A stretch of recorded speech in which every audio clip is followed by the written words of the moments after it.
10 amalan utama di bulan Ramadan. Pertama, melakukan ibadah puasa. Rasulullah SAW bersabda yang artinya, barang siapa yang berpuasa Ramadan dengan penuh keimanan dan mengharapkan pahala, maka akan diampuni dosanya yang telah lalu. Kedua, melakukan salat malam, salat tarawih dengan berjamaah. Rasulullah SAW bersabda yang artinya, barang siapa yang salat malam di bulan Ramadan dengan penuh keimanan dan mengharapkan pahala, maka akan diampuni dosanya yang telah lalu. Ketiga, memperbanyak sedekah dan kedermawanan, seperti memberi makan fakir miskin, membantu orang yang membutuhkan, memberi makan orang yang berpuasa saat berbuka, dan lain-lain. Rasulullah SAW bersabda yang artinya, barang siapa memberi makan orang yang berpuasa, maka baginya pahala seperti orang yang berpuasa tersebut, tanpa mengurangi pahala orang yang berpuasa itu sedikit pun. Keempat, memperbanyak membaca Al-Quran. Bulan Ramadan adalah bulan Al-Quran, karena pada bulan Ramadan, Al-Quran pertama kali diturunkan. Sebagaimana firman Allah Subhanahu wa Ta'ala yang artinya, bulan Ramadan adalah bulan yang di dalamnya diturunkan Al-Quran sebagai petunjuk bagi manusia, dan penjelasan-penjelasan mengenai petunjuk itu, serta pembeda antara yang hak dan yang batil.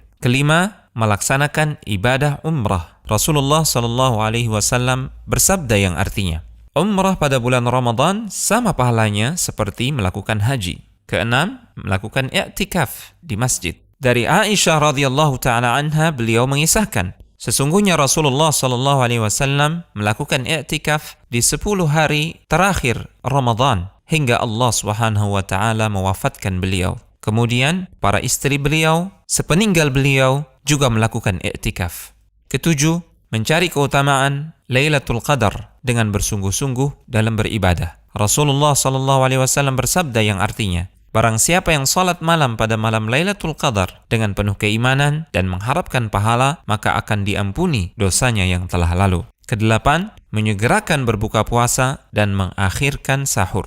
Rasulullah SAW bersabda yang artinya, senantiasa manusia dalam keadaan baik selama mereka menyegerakan berbuka. Rasulullah SAW juga bersabda, lakukanlah santap sahur, karena dalam santap sahur terdapat keberkahan. 9. Memperbanyak zikir, doa, dan istighfar. Rasulullah SAW bersabda yang artinya, sesungguhnya orang yang berpuasa ketika ia berbuka, doanya tidak akan ditolak. 10. Membayar zakat fitrah. Dari Ibnu Abbas radhiyallahu taala anhuma, beliau berkata, Rasulullah SAW mewajibkan zakat fitrah untuk mensucikan orang-orang yang berpuasa dari kesia-siaan dan kata-kata yang keji, dan juga untuk memberi makan fakir miskin. Barang siapa yang menunaikannya sebelum salat hari raya, maka zakatnya diterima, dan barang siapa yang menunaikannya setelah salat, maka itu hanyalah sedekah di antara sedekah biasa. Al-Hujjah.com